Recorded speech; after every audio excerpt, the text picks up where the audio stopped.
Welcome everyone to Kelly Ransom's Education Hall for Progress. One note before we begin, all panelists have been invited to speak to share their knowledge and experiences with the community. Their experience does not indicate any support or endorsement of Kelly Ransom's campaign or candidacy.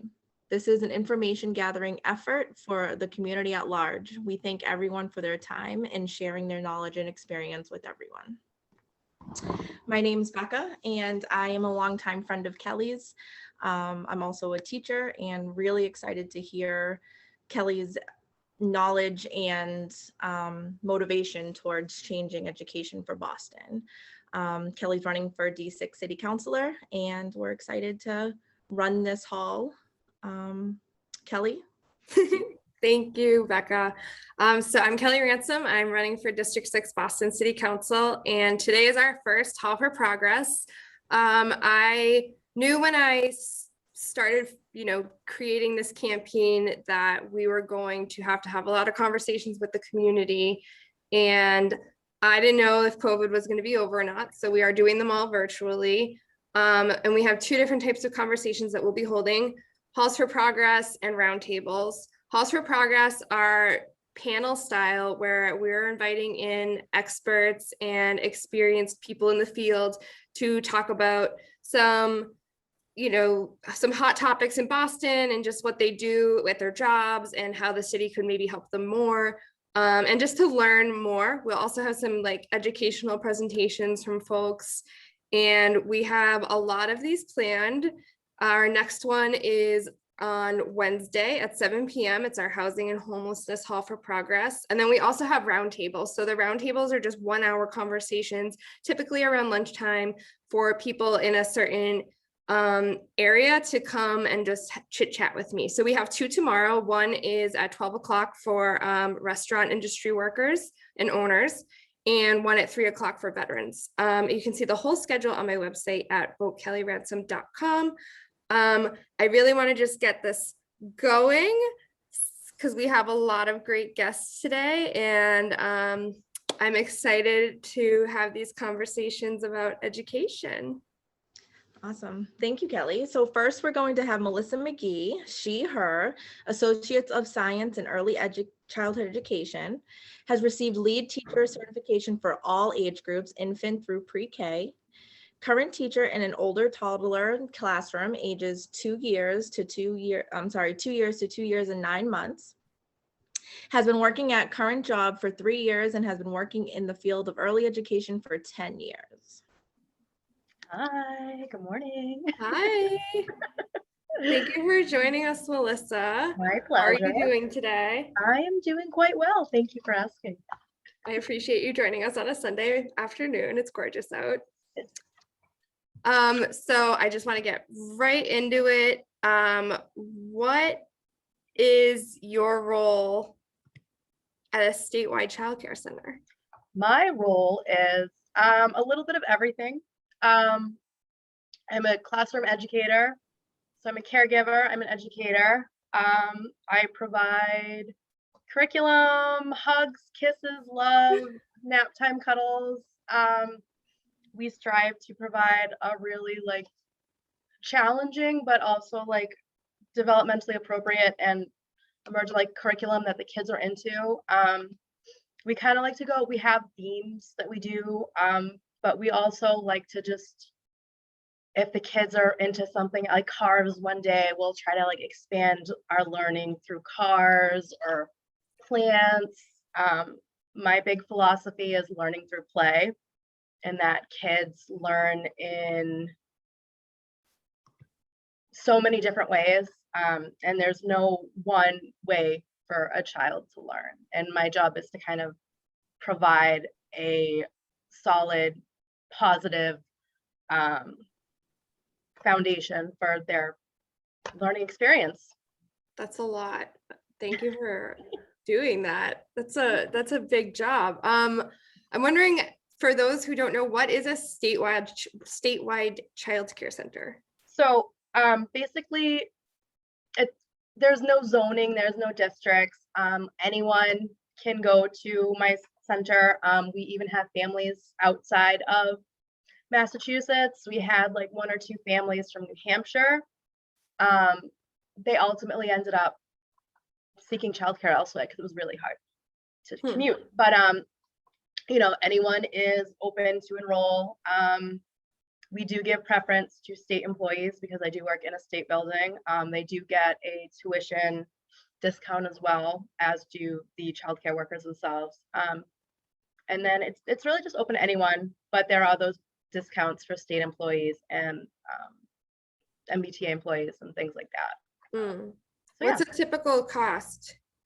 So I do have the costs in front of me, actually. So for infants, for non-state employees, it's $613 a week. Wow. For toddlers, it's $492 a week. Our older toddler, it's called junior preschool. It's like a transitional room between toddlers and preschools, which most centers don't have, but mine does. That's about $450. And then preschool, pre-K, our oldest age group is about $412. And then for state employees, they get like a 10% discount on that. It's really expensive. Wow. Yeah. It is. How many children are there? We can enroll up to, before COVID, it was 78. I'm not sure what the number is now, but I know during when we reopened in August, we had to limit our pre-K and preschool enrollment. We basically had to cut them in half. And now at this point where restrictions are kind of like loosening, we are looking at measuring our classrooms and seeing how many kids we can add back onto our rosters. But for my classroom, I have 9 kids a day. I can have as many enrolled, but I can only have 9 a day. And I have 3 teachers in my classroom, which is above our state required ratios. We have 3 teachers in all rooms, which is pretty rare and definitely awesome. Yeah. Nice. So are you a state employee? Is that how it works? Or is I'm like a contractor. Okay. So yeah, so technically, but not technically a state employee, but I am a state contracted employee. So I'm wondering, what are some of the benefits that you've seen of providing childcare for parents and caregivers who work for, I mean, you said that it was open to anyone, but have you seen benefits for these parents of having this space for their children to be during the day? Absolutely. Especially with the pandemic. Even before the pandemic, a big thing that you'd see on like enrollment packets was like, you know, we want our kids to be socialized with other kids. We want our kids to be in like a positive, rich learning environment for them. And what we were seeing with COVID and the pandemic was when we opened in August, we had a lot of kids that unfortunately never had the experience of like actual socialization because, you know, they were home. And even kids that had started right before the pandemic, a lot of them were like infants and babies. And so they didn't really remember any of those very early socialization periods. So the biggest thing is parents are just really happy to be able to like get back to work and get back to their lives. And they really like that their kids are making friends and happy and, you know, being able to be kids again, because for a lot of them, it was kind of tough, but yeah. So it's similar, it's basically pre-K. Yeah. Yeah. Awesome. I mean, the infants obviously aren't doing like writing and math. Not but, yet. You know, I do that with my toddlers in developmentally appropriate ways. We do like tracing and forming lines and circles and things like that. But yeah, it's like a fun learning space. And I just think in the future, universal pre-K is something that we need in Boston, period. So it's great to hear the benefits of it from you, to, you know, make a case in the future of why this is so important for our children. Yeah. Do you think that this childcare model could be adapted to other sectors, like maybe municipal or, you know, other companies could do this? Is it too much? Is it? I don't think so. I mean, for me, one of the biggest pluses of working at my center in particular is our ratios. most centers I've worked at, they do stick to like the minimum state ratios. For example, like my classroom would be 2 teachers to 9 children. Ratios change dependent upon age. The older kids, the ratios, you know, there's 10 kids to 1 teacher for preschool pre-K age. There's 3 kids to 1 teacher for like young infants and younger toddler age. But I think if we looked at like ratios and things like that, I think having more teachers in the classroom is definitely beneficial. And I think that would be something good for the state to maybe look at and implement statewide, and not just conducive to like a few centers that are fortunate to be able to provide that care, because it does make a difference. I've And seen then it. they go on to school after they Yeah. go into kindergarten. Yes, they are ready for kindergarten once they leave our pre-K program. So what are some skills that they might learn that they can take with them on their education journey? Well, we learn about empathy. Oh, wow. You know, like we learn about like I'd say like a lot of parents just say like they want their kids to be kind and they want their kids to be like good people. So I mean, especially with the younger kids, you know, we learn about empathy, we learn about appreciating each other differences. Fortunately, you know, kids get to see people that may not look like members of their family. I'm fortunate to work in a very diverse center. So they learn empathy, we learn about caring for others, making friends, and then developing positive relationships. And then from there, you know, we learn about letters, we learn about reading books, we learn about loving to read books, we learn about shapes, colors. My kids love to make messes with baking soda and vinegar. So we do that sometimes. And then like we work on tracing with my kids. I'll have them not trace, but like form like circles and lines and like trays of like salts, which is good sensory play, but it's also good early literacy. Our language is comprised of circles and lines.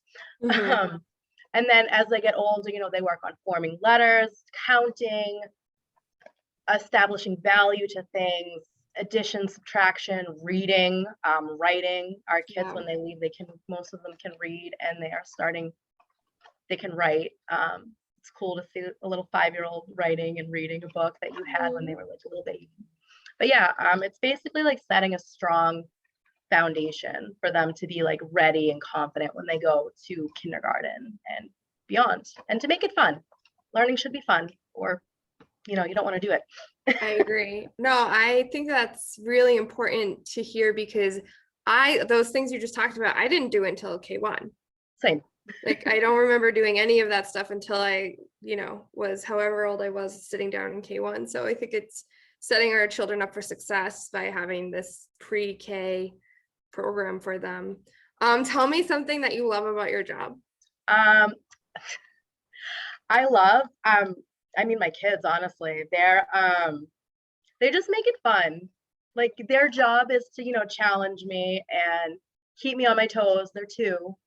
I literally tell parents, like, you know, it's their job to, you know, try to get under your skin. But I mean, it's nice. Like they know they're loved, and like they love you, and like the hugs and like the little like silly things they say, and they just like, I go home with like stories every day of like, this kid did this, and this kid gave me the best hug, and this kid did fist bumps. And I have one kid that's like really into fist bumps, so I showed him like the fireworks, and it like blew his mind.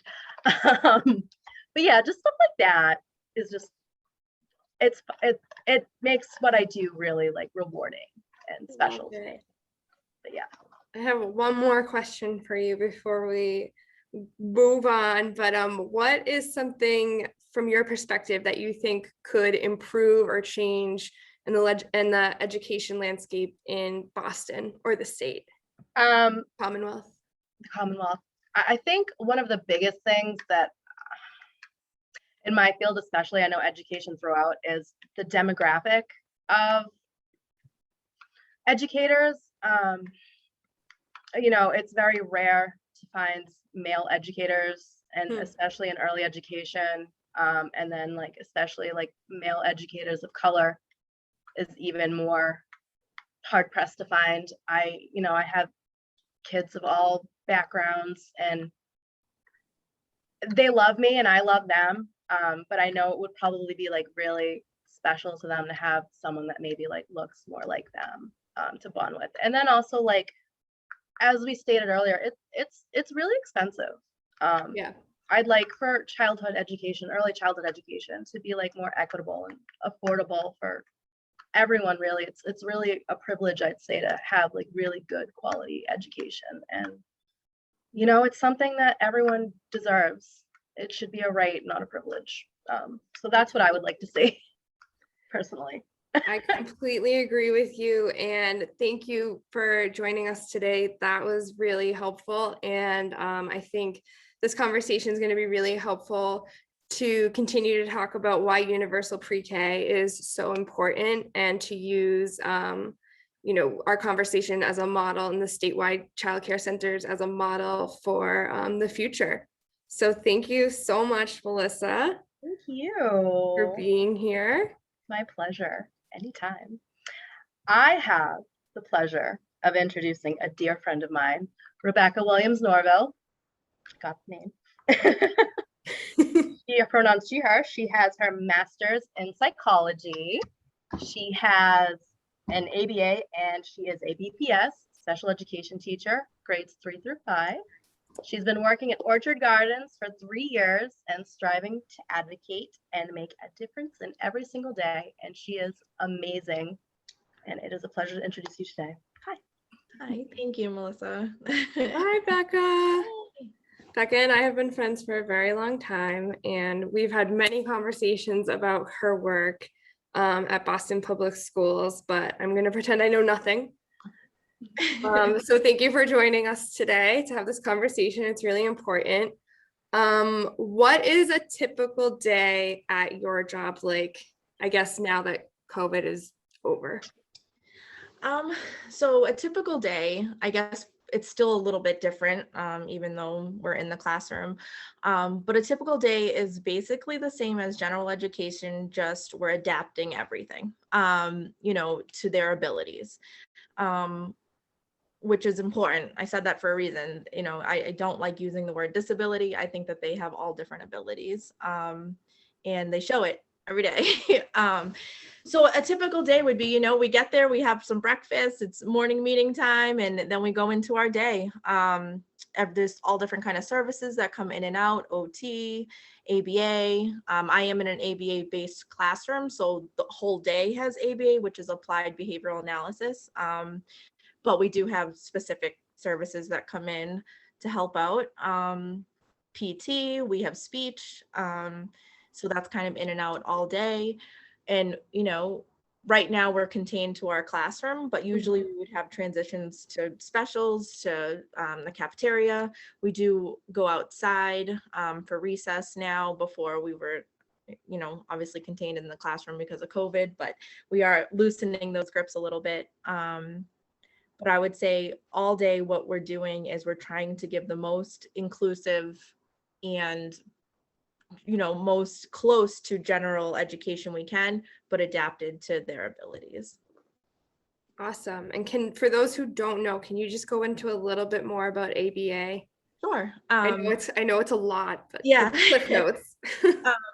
So basically ABA is a way of changing the environment for anyone, any human. I guess it's actually for animals too, but any human, that to help them grow or help them learn or help them be able to access society in a way that is conducive for them. For example, and I say that in that way because a lot of people will say that ABA is changing someone, and I personally feel that it's changing the environment so that person can access that environment. For example, a easy way to explain it is that, we go to work and we make money, so we keep going to work. So, for a lot of us, this panel probably a little bit different because it's a passion job for us, I think. But that's just one example that I like to give for people who don't know ABA at all. Awesome. Thank you for that. So how many students do you serve and what is the age range? So I have 9 right now. We normally have 10. So I've had an open spot for a little while. We're 3rd through 5th grade, so typically 8 through 12, which can be difficult. In our classrooms, we can have, between 4 ages at a time. So no older, no younger. And I actually have a couple 6th graders right now. It all depends on the room that we have. So I send kids up to middle school, but if there's no room in the middle school, then I end up becoming a middle school teacher as well. Okay. Yeah. And when they get sent up, do they have their learning plan goes with them? Yes. Yep. Everything goes with them. And me and that teacher try to work really hard to make it as smooth of a transition as possible. I love it. Yeah. This is a broad question and is seemingly something that we know the answer to, but would like to talk about it more. Why is special education so important for our Boston Public School students? Like you said, the easy answer is that because there are a ton of kiddos who learn differently and need it. And, if they were thrown into a gen ed room, they may not have the opportunity to learn and grow the way that they need to. But conversely, I think that it's also important that they're involved in the school. I think that gen ed students need to learn and see and interact and see all the great things that they can do, and that they're a part of the community as well. Right. I think that's so important. It seemed different when I was in school, like they were separated a lot more. Yeah, I think that, that's something I'm going to bring up in our later conversation, but I do think that obviously since we were in school, it's better for sure. Right. There's more integration of it. But I do think we have some work to do in that. Of course. Yeah. That's why we're here. Yeah. So let's elaborate on that. What is some work that we need to do? Yeah. There are some schools that in the Commonwealth that do a great job at this, and some that I think maybe need some help on. Inclusion is, for me personally, in my school, is very difficult thing. It's something that I'm collaborating with the teachers with, like, do you have a space in math? I'll send someone. Like, I know that this kiddo needs extra math help, or extra, something that I can't give them. Can you please help out? Instead of there being just an automatic, all right, we have an inclusion room. Now that's just like the dynamics of the school, right? I wouldn't even say that that's anyone's fault, other than we just don't have that opportunity in our school. But there are some schools that have, inclusion rooms. One thing that me and my team talk a lot about is having our kids be able to go into a gen ed room and teach them something, right? Like, like, this is what I know, this is what I want to show you. And, so it's not always about, I'm coming to sit in your class in the back and learn, it's something that I'm here to show you what I can do. Typically it goes the other way around. They'll send a gen ed student to our rooms to teach. It would be really nice if we could kind of switch that script. But everyone's doing what they can. But I think that if there was something more in place, like, this is what has to happen, this is a rule, this is this is just a generic thing, I think would make things, I guess, more inclusive in the classroom, for sure. So protocols that were like baseline across all schools. Yes. Yeah. That's, and that's the thing, like, there's so much on teachers' plates, both sides, right? A lot of gen ed teachers will be like, I'll never be able to do what you do. And I'm like, I can't do what you do. 25, 30 kids. What? Like, that could never happen. Like, that's crazy. So everyone has their own full plates. But I think that when it's something that's a protocol, or something that, is just what happens throughout your day, it's a lot easier to then have that in the forefront of your mind. And if a student ever changes schools, which happens, there's familiarity in the programming and the protocols. I think it's really helpful, especially in special education. Yes. So something else I'm wondering is, do you have all the supplies and the tools that you need to do your job successfully?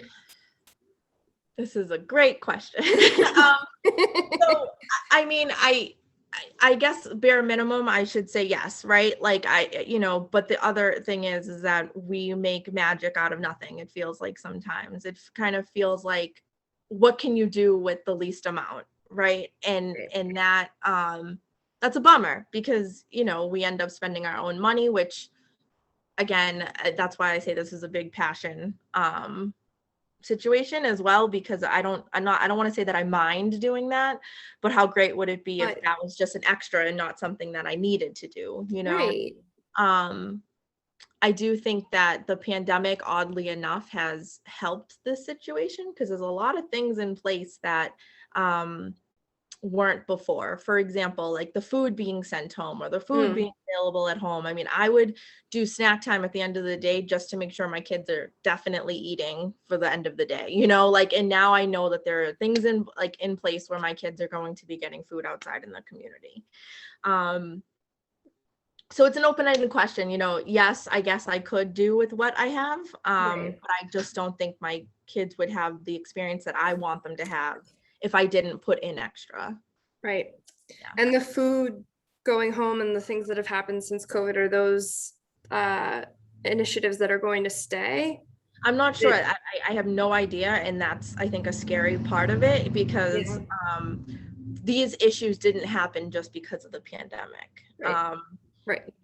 Of course, you understand this, but like kids going hungry and homelessness and all of these different things that the pandemic seemed to have shed light on more, maybe, definitely were there prior to the pandemic and will be there long after. So I'm hoping that they stay. And one big one that I realized actually just last week was that we're holding all of our IEP meetings and parent meetings through Zoom.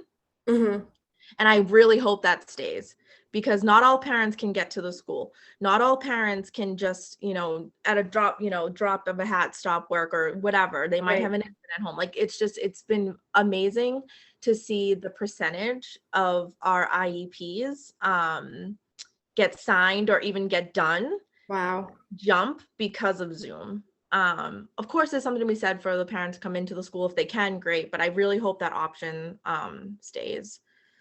Yeah, I do too. I mean, I've seen it in community meetings too. I feel like people are far more civically engaged now because they can just do it from home. You don't have to go, somewhere after work, sit in a meeting with no food and no childcare. It's something that I think that we need to adopt across the board in all different areas of city work. So I don't want to keep you much longer, but I have two more questions. Do you experience moments where you feel that you could use more support in your job? Yeah, I mean, I do have to say I have a great team, of teachers and admin that are working hard to make sure that we're supported. But I do think that there's a lot of times where I feel that, especially as a new teacher, I've been there for 3 years, but this is only my second year teaching and half of my first year teaching was wiped out because of a pandemic.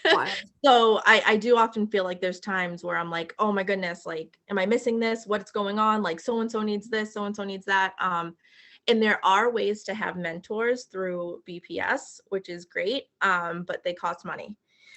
So, it's just hard, especially for a new parent, a new teacher who's just starting out, like to be like, okay, yeah, I'll give $1,000 to that. It's just really hard. And you constantly feel like you're missing something, even if I'm not. Maybe this is something me and you, Kelly, can relate on. Like I'm constantly like, why am I sitting? Like, I need to do something.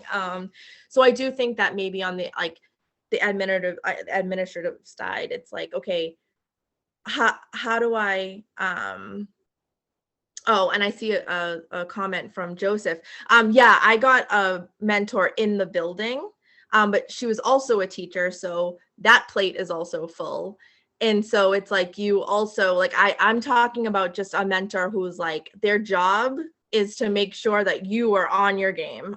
So yeah, I totally agree with you, Joseph. Joseph was just saying that he got his first year he got a free mentor. I didn't even know there were mentors. So this and that's something that I also felt constantly worried about, because my mentor is actually the middle school teacher who I send my kids up to. Okay. And I love her and she's amazing. But I mean, when that plate's full, it's Right. just, it goes down, you know? So I just really wish that there was just someone who was like, all right, every Sunday we're checking in for an hour and we're going to figure out what, you know, what you're missing, what you need, what's this. I love that idea. Yeah. And again, I don't know how that happens when it's like free. You know what I mean? Like I know that there needs to be money to be made Of somewhere. course. In that I understand that. But I just feel like that would have benefited me. And then obviously all this benefits the kids. Yes, of course. Well, that's something I'm going to look into, is mentorship for our BPS staff. That's very interesting to learn. I'm going to ask you one more question. Yes. What is one thing that you would like to see change in the education landscape of Boston, or improve?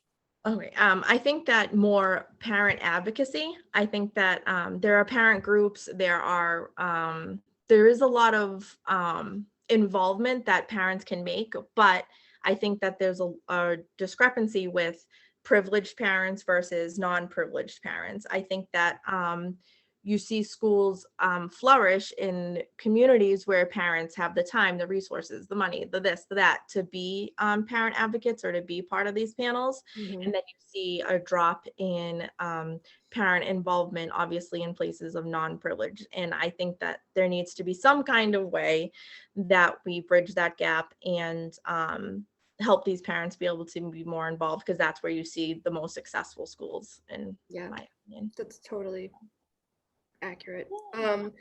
Thank you so much for giving me time on a Sunday. I know you're like at the end of the school year, so it's super busy. I appreciate it, and this has been very helpful, and I hope it's helpful for anyone watching now or later, and I'm gonna let you do your next thing. Okay, awesome. It's been an honor. This has been great. Thank you, Kelly, for holding space for this, because it's really important, and it's important for our future, you know, our future city councilors in the schools right now, you know, like we need this. So thank you. All right, so next we're gonna speak with Mia Dunphy. Her has her master's in international education management with a specialization in TESOL, and is working towards making the field of international education more accessible and equitable for all students. Hi, Mia. Hi, thanks, Rebecca. Hi, Mia. Hi, Kelly. So for everyone, Mia is also, you'll see her out in the streets. She is our field director for the campaign, but she's also been so gracious enough to put together, we're calling it a neutral presentation, to talk about exam schools, because it is a very hot topic this election cycle, and it's something that needs to be discussed. So today we're just going to have a presentation from Mia and learn more about exam schools in Boston. And then in July or early August, I will be hosting an exam school roundtable to hear everyone's thoughts on exam schools. And we will also do this presentation at that roundtable as well. So Mia, thank you so much. Take it away. Of course. Thank you, Kelly, for having me here. So yeah, I'm just going to briefly run through kind of the history of exam schools and what has been going on in the past year specifically. So if you do not know, there are 3 exam schools within Boston Public Schools, which are Boston Latin Academy, Boston Latin School, and the O'Brien School of Mathematics and Science. And, oh, great. And Joe teaches at BLS. I'll be talking a lot about BLS today. And so I put this graph up here to show that there is a big disconnect between the racial and ethnic makeup of Boston and its exam schools. As you can see, BPS open enrollment has the highest proportion of Hispanic students.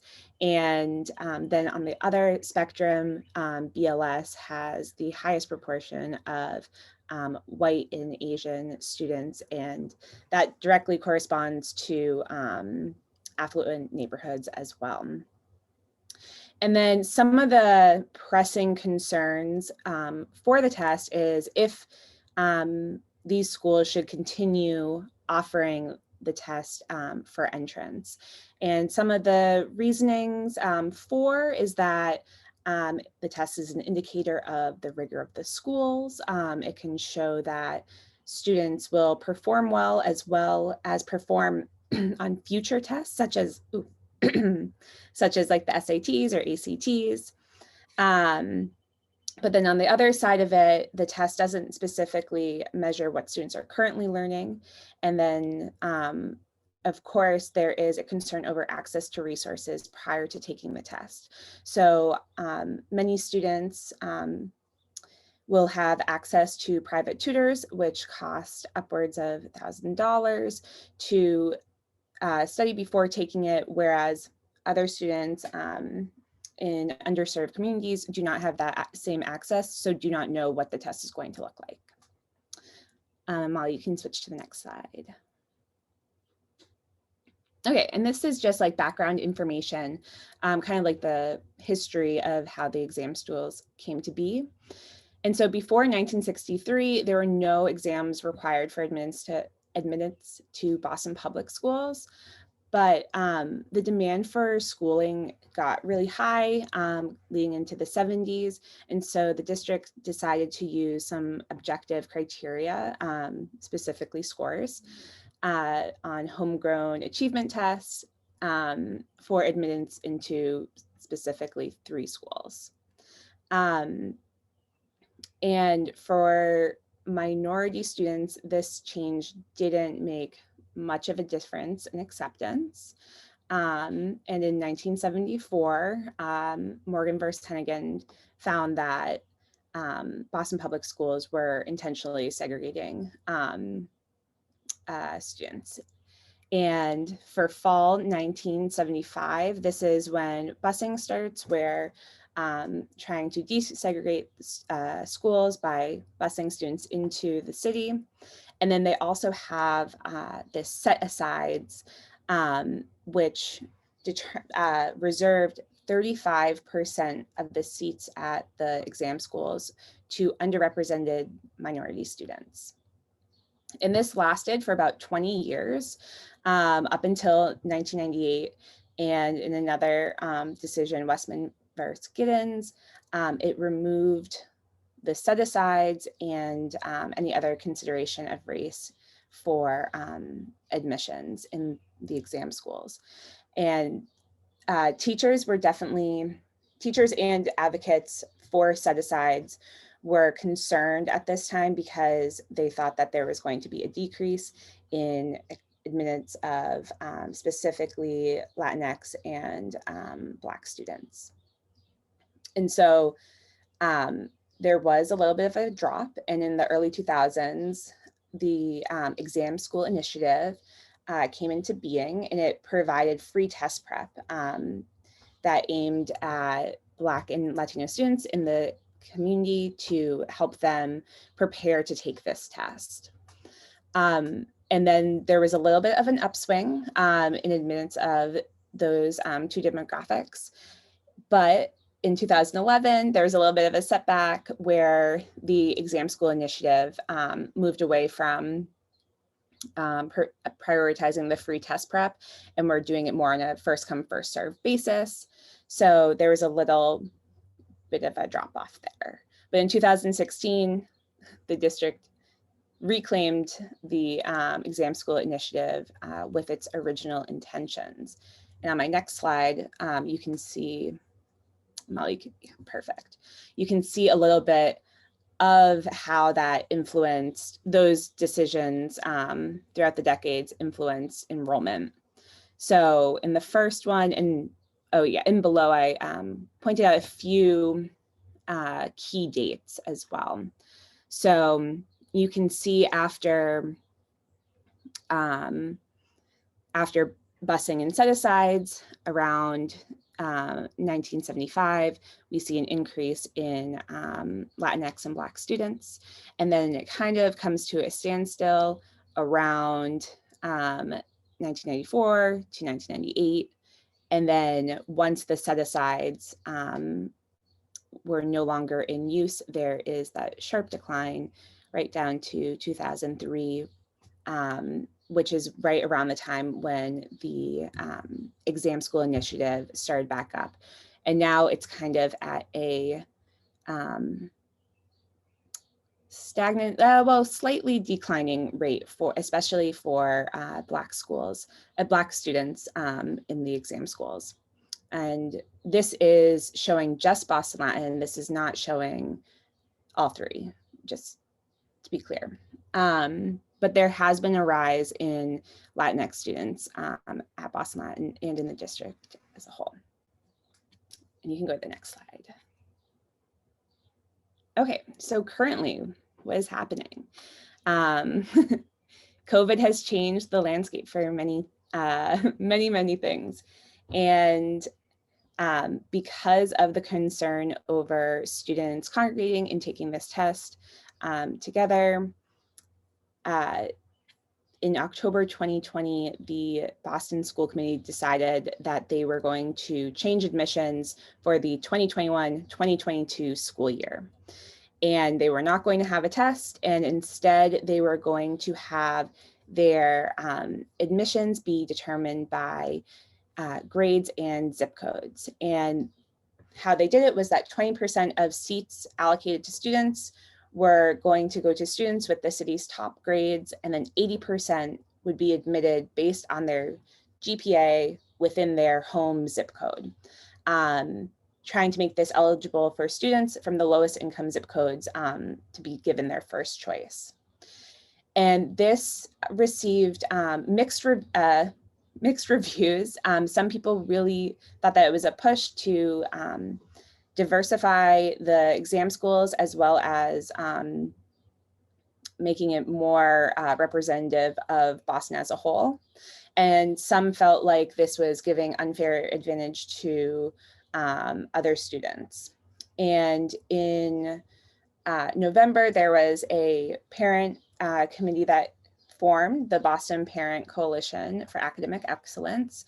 And in February 2021, they filed a lawsuit against the school committee, seeking to block this policy because they thought that it discriminated against white and Asian students trying to go to the exam schools.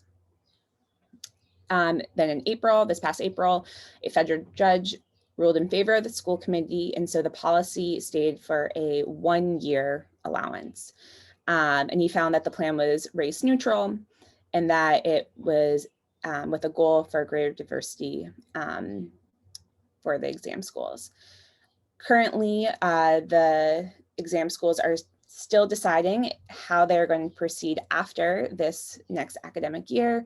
And they were supposed to come to a decision Friday, I believe, yeah, June 10th, but they were not able to come to a decision. So it is still in the works. And there are many different proposals that people have brought forth, such as trying to change the test to make it reflect more accurately on what students are currently learning, or to have a combination of test and zip code. And then some who just say that the test should go, and some who want to keep it the same. So that's kind of a brief overview of the history and some things that are happening now. That was absolutely fantastic. Thank you, Kelly. And that's all we're doing today. We're just having a little educational presentation on the exam test. So the conversation will continue at another time in another space when we can dedicate a full hour to it.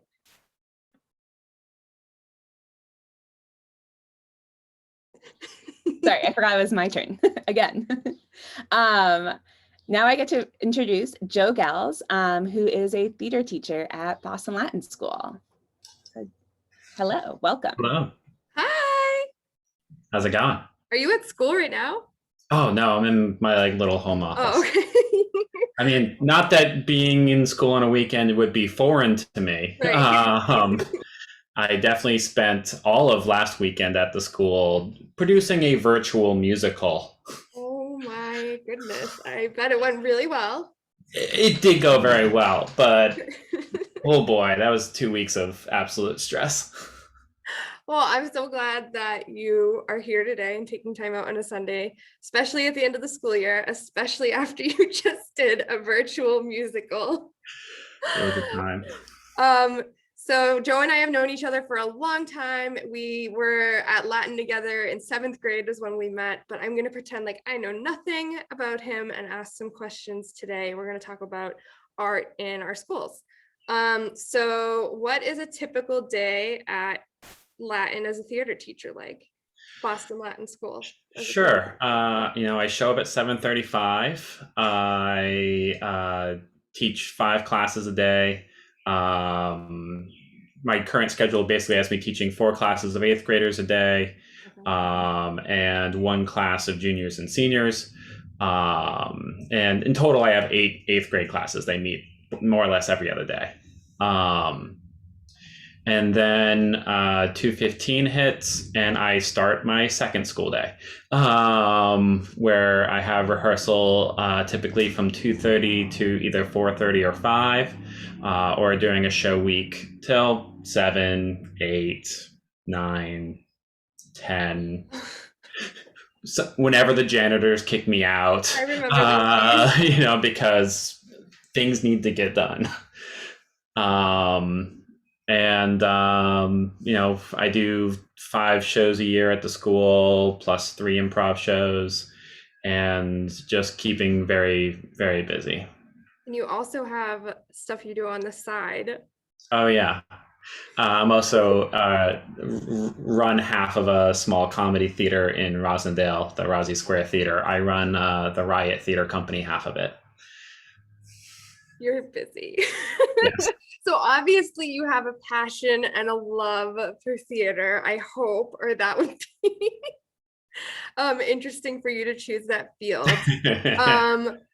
Would you say that, so you and I were in arts programming together. We did theater together for those of you watching at home.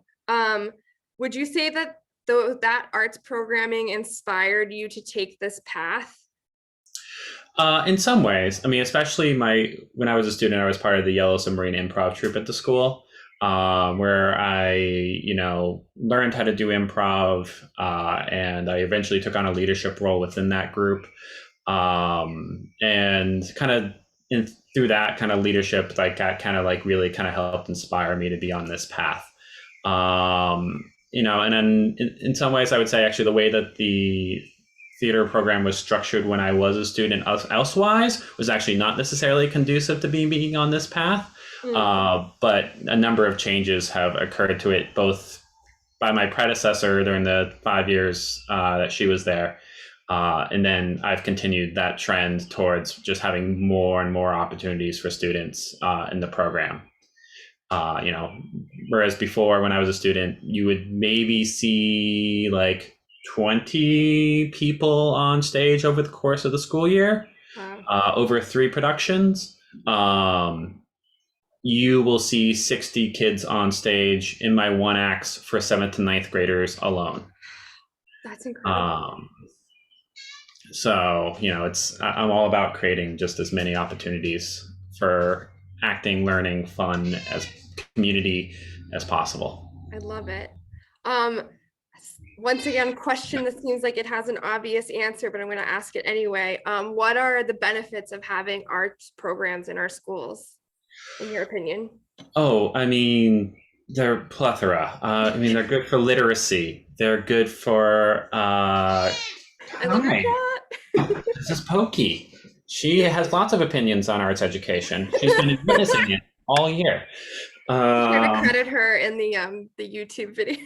Yeah, it's been a unique year. All my kids know my cat very well. But to go back to the benefits of arts education, creativity, one of the things we talk about in education is this idea of Bloom's taxonomy, where the goal is creation. And I have kids creating every day. And I have kids critically thinking about things. And on a purely personal, emotional level, having the arts in school so often saves kids. I literally got a letter from a senior who was graduating on Monday last week saying the words, being in BLS theater saved me. And that is not an unusual message to receive from students. They give, I know that I have kids who only showed up to school because they had rehearsal after school. And that if they were not at rehearsal, they would have been held to pay. So, that's just like a brief tidbit on why having arts in our schools is important. And I'm not familiar, does Boston Latin School experiment or use at all STEM or STEAM? We don't have like an official STEAM program or anything like that. And I have some mixed opinions on STEAM as a program. What are they? I think it's great that it can be oh yes, there's an emphasis on arts. I feel like very often with STEAM, arts is something that's here's our STEM program, and we're giving lip service to the arts. Or it's all the arts is here's using arts in order to learn the science stuff, rather than learning the arts as its own pure thing that's worth learning on its own. Got it. So more intentional. Exactly. Which, don't get me wrong, I think it's important to also use I trained as a history teacher as well. And, if I was teaching history right now, boy, would my history classrooms look like theater classrooms. But it's also, I think it dismisses the value sometimes of learning a art form as its own discrete thing that's worthwhile. Yes. Just because you're a Boston Latin School teacher, real quick, has I'm going to ask about the test. Has the climate of the school changed at all since this has been going on, or is it not talked about much? Or it certainly affects us, and we have this, we've discussed it in faculty meetings, but in terms of the day-to-day, we are yet to actually see any of the repercussions of it, because we won't see these students until next year. And B, it is the gates are open on it. Obviously, anything could happen. This was a 1-year plan. And so what the school committee ends up deciding on in the future, is, so who knows? But I am always excited to see the students that come into the building every year, and seeing their potential and helping them reach their potential and programming for that potential. Part of why I do 5 shows a year instead of 4 is because I added a show that's specifically designed to feature students of color in plays by playwrights of color, in roles that are written to be played by people of color. That's great. So, it's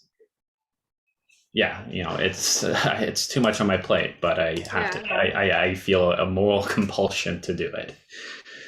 Thank you. That's awesome. That definitely wasn't happening when I was there. Oh, most definitely. We did a lot of plays by dead white men. Pretty much. When a student enters Latin school, how are the arts given to that? How do they select what they want to do? Is it automatically put into their schedule? Sure. So when a student gets into the school, they receive in the mail a form, possibly also through email, where they're given an option for if they want to sign up for the band, chorus, or strings program during our in-school arts programming. And then also every 7th grader, regardless of whether they sign up for the performance classes, they will have fundamentals of music twice a week, and also a visual arts class once a week. Awesome. And that's the in-school stuff. And there's also other after-school opportunities as well. That's so great. I remember there was so much stuff to do after school for arts. Tell me one thing that you love about your job. I love when kids challenge me. I mean, Similar to Melissa earlier. yeah, like specifically, like I'm like, here's what I want you to do, and they go, but Joe, what if I did this instead? And here's why. And I go, we're in rehearsal. We can do both and see what works better, and just we'll try it out. And I love it. Nothing makes me happier than when they're right. They're like, yeah, that's better for this moment. Because it's an indicator that, you know, through working with in my program, they've like really gained these skills and confidence in their artistic skills to do that kind of thing. And, you know, one of the things I love about what I do is I can see a kid grow up over 6 years. Yeah. Because sometimes I have a kid join and do the one acts when they're in 7th grade, and then by senior year they're co-directing a play with me, or they're my tech director, or they're the set designer, or whatever else. Oh, I love it. That's so wonderful. And that's really special to be a part of the whole experience with them. So I have one more question for you that I've asked everyone today before we go. What is one thing that you would like to see changed or improved in the education landscape of Boston? I think I'll kind of speak specifically about arts education. Yeah. I think I would like to see more heads of school who are aware of and conscious of what it looks like to have quality arts education, which I think a lot of heads of schools don't understand that, like, just having a theater teacher at your school does not mean that you're giving quality arts education. Mm-hmm. It's about how you schedule them. It's, like, quite frankly, having a theater teacher who sees every student at the school once every 2 weeks is not quality arts education.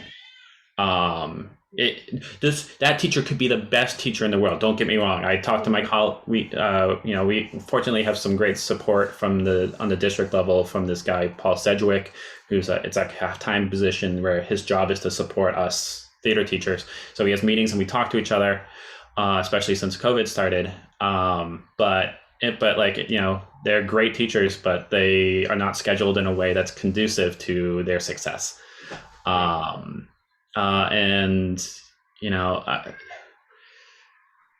There's also like a lot of stuff around Edvestors money in arts education and its ability to create sustainable programs. Because quite frankly, when you get a grant from them the ideal is like the head of school gets a taste of like what having arts education at their school is like, and then they actually fund a position. Yeah. A, because those grants do run out after a bit, and B, the people who are coming into their school through those grants are really not getting paid enough to be there. Yeah. And as a side effect, they literally cannot stick around very long. I have many friends who have worked at various schools through Edvestors grants, who they're like, I can't afford to keep doing this. And really the only way that you create quality, sustainable programs at schools is by having someone who's there for years and years and years. Absolutely. That's really great insight, and all the more reason that we need baseline funding for all of our schools, but an investment in arts education in all of our schools at every grade level. So thank you so much for being here today. I know that you were working before this, so I really appreciate it. No problem. And your knowledge is very valuable, and I hope everyone watching now or later got something out of watching today. So really quick, I want to thank everyone who is here before we open up the floor for questions, if there are any. I want to thank Melissa McGee, Rebecca Williams Norville, we keep messing that up, Mia Dunphy, and then of course Molly Goodwin and Tessa Colgan for being in the background helping out, and then Joe Gals. And I know that today we only touched on a few things in the education sphere of Boston, and there's a lot more to talk about. So this is just the first conversation of many, but this conversation will help guide our future conversations. And what we need to be talking about policy wise, what we need to be talking about as a district and as a city. One of the things I talk about the most when I'm thinking of education and Boston Public Schools is that there are 5,000 Boston Public Schools students that we know of right now experiencing homelessness. And I was one of them. And that needs to be talked about more, but that's also a conversation that has to happen when we're talking about homelessness and housing and access. So all of these subjects are intertwined, and I hope that you will tune into all of our halls of progress to see how everything touches the same point, and it's all wound together. Right now, I want to just see if there's any questions before we wrap things up for the day. I don't want to go over time. Nothing? Alex, did you want to say anything? Sure. Hi, everybody. This isn't a question. I just wanted to introduce myself, and I'm sure you could tell by my kind of obnoxious messages in the chat. This is my jam. It's great to be here with you all. And Kelly, so excited to finally, meet you virtually. Tess is a dear friend of mine. Yeah, my name's Alex. I'm an educator. I've been teaching for the last 9 years. I'm from Boston, born and raised, went to BLS. I taught in Detroit for a while and have been teaching here in Boston for the last 5 years. And I've taught 4th, 5th, 6th, and 7th grades. And I'm just super excited about this space and about these conversations we're having, and specifically really passionate around, I think it was you, Melissa, who talked about teacher demographics and thinking about equity and students having windows and mirrors in classrooms to reflect, their own identities.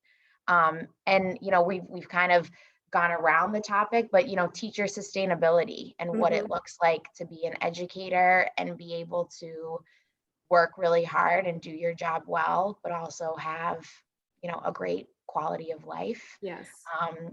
So I just got my master's in ed policy and management. I graduated last. Thanks.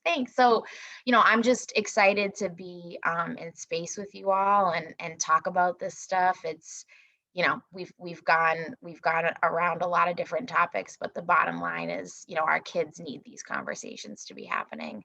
Yes. And we owe it to them. So I'm just pumped to be here, pumped to be part of the team, and excited for what's to come. So thanks, I appreciate it. Thank you. I'm so happy to have you here. Like I said, yep, there's a million other topics. We could go on and on and on, but we're trying to do everything within an hour. The team's going to meet after and debrief, and we'll decide where our next steps are of where the conversations are going. But I really think the topics that we touched on today were a great start and really important for us as a district and us as a city to be paying more attention to and coming together in community. And whether you were here today in the space in the Zoom or you're watching later online, we have a form that I guess if you're watching this on YouTube, it'll be down here. We have a form where you could submit suggestions and collaborate with us on policy and your ideas of what you would like to see in Boston or District 6. I do hope that you will join us for our future Halls for Progress and roundtables. You can see the full schedule on the website, again, www.votekellyransom.com. I hope to talk to all of you again in the future, and thank you again for being here. And always reach out to me. Kelly@votekellyransom.com is my email, and I'm happy to talk to anyone. And I hope to earn your vote on September 14th in the primary for District 6 Boston City Council. So thank you, everyone, again. Have a beautiful day, and I will see you soon.